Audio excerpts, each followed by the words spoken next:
Hello and welcome to Library Time with Mrs. Bradford.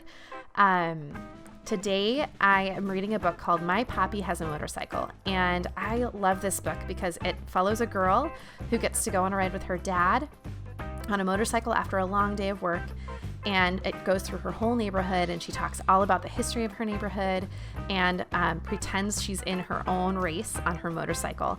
And my other favorite thing is that it's also based on her true life story, and so I love books that show illustrations of memories and what that looks like. So I hope you enjoy. Sit back, relax, and have fun. My Papi Has a Motorcycle by Isabel, Quintero, illustrated by Zeke Peña. My Papi has a motorcycle. From him, I've learned words like carburetor, encariño, drill, and dedication. When I hear his gray truck pull into our driveway, I run outside with both of our helmets. My Papi, the carpenter, is covered in sawdust and smells like a hard day at work. His hands are rough from building homes every day, his job since he first arrived in this country. But even though he comes home tired, he always has time for me. When our city is winding down, he takes me for a ride. Today he's going to show me the new houses he's working on. Papi is careful with my ponytail as he pulls my helmet tight. When he lifts me onto the smooth black seat, his hands don't feel rough. They don't feel tired. They feel like all the love he has trouble saying. Lista? Sí! Papi revs the engine, and the smell of gasoline hits me as he squeezes the accelerator. Con cuidado! Be careful! The motor rumbles and growls. Agárrate! Hold on! And then we take off. The shiny blue metal of the motorcycle glows in the sun. The sun, the bright orange sun is on its way down, turning our blue sky and purple and gold. We become a spectacular celestial thing soaring on asphalt, a comet, the sawdust falling from Papi's hair and clothes becoming a tail following us. Papi zigzags through the streets. As we pass Abuelita's church and Tortilleria La Estrella, and stop for stray cats crossing in front of us. Mommy thinks there's too many of them, but I think there are just enough. We pass Joy's Market where Mommy buys me gummy bears. Mr. Garcia, our librarian, is walking out the door and nods at us. We nod back. This is how we always greet each other. We roar past murals that tell our history, of citrus groves and immigrants who worked with them, and of the famous road race that took place on Gran Boulevard 100 years ago. Now I know that we're stopping at Don Rudy's Raspados. But as we near the shop, we see that it's empty and out of business. I can tell Papi is disappointed. I imagine the smell of the sweet syrups Don Rudy used to flavor our shaved ice. I won't be the only one who misses him. As we ride on, I feel and hear everyone and everything we pass by. Each sound, landing in my ears, rebuilds whole neighborhoods inside me. No matter how far I go from this place or how much it changes, this city will always be with me. We cruise by Abuelito and Abuelita's yellow house, the one with the lemon tree that grew from the seeds of the lemons Abuelito used to pick not far from here. Mommy says we're going to visit them tomorrow to cut nopales from the garden and eat herby albondigas in Abuelita's kitchen, where the food always tastes better. We turn the corner and then... Mija! Adios, mi reina! Adios! The dogs behind the fence go wild.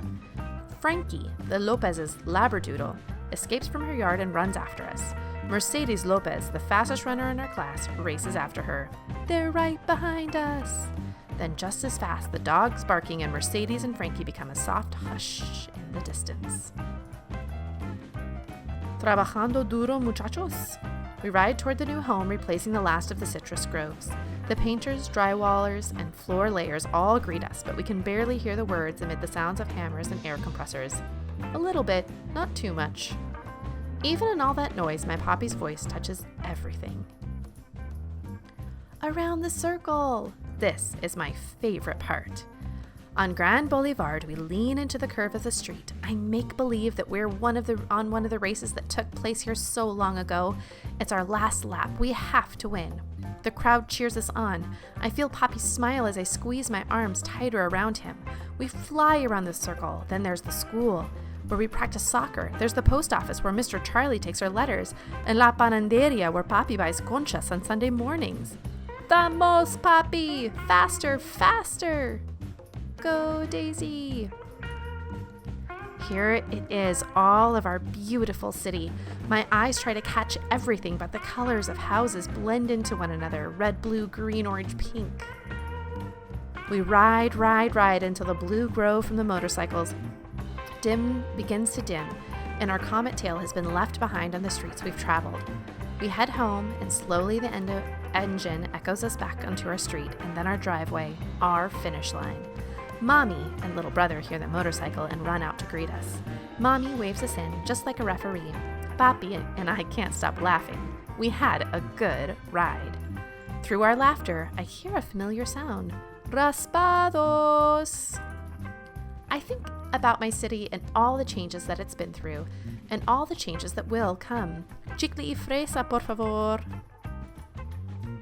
But I know that here in our little house, there are things that will always stay the same. Mañana, we fly again. Author's note. One of my fondest memories from when I was a little girl is of my appa coming home from work and putting me on the back of his bright blue motorcycle to take a spin around our city, Corona, California. Zeke Peña was able to take all the elements that live in my memory from childhood, even the places that have disappeared like the tortilleria and the raspado shop, and put them in the illustrations. While the murals he's created are imagined, the history they depict is real. In 1913, Corona held its first road race on what is now Grand Boulevard, a street that makes a perfect circle around the older part of the city. Today, people live in the middle of that old racetrack. I actually grew up there. At one point in time, Corona was also known as the lemon capital of the world because of all the citrus that was cultivated there. Immigrants did the majority of the hard labor of picking the fruit, which allowed for the citrus boom, and this in turn helped establish the city. I wanted to give a nod to the workers who built not only Corona, but a lot of our country, including my grandfather. History and changes are always on my mind.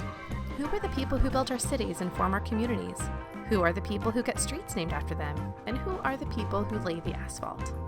I think these are important questions, and ones I've thought about since I was a kid, and more so as an adult.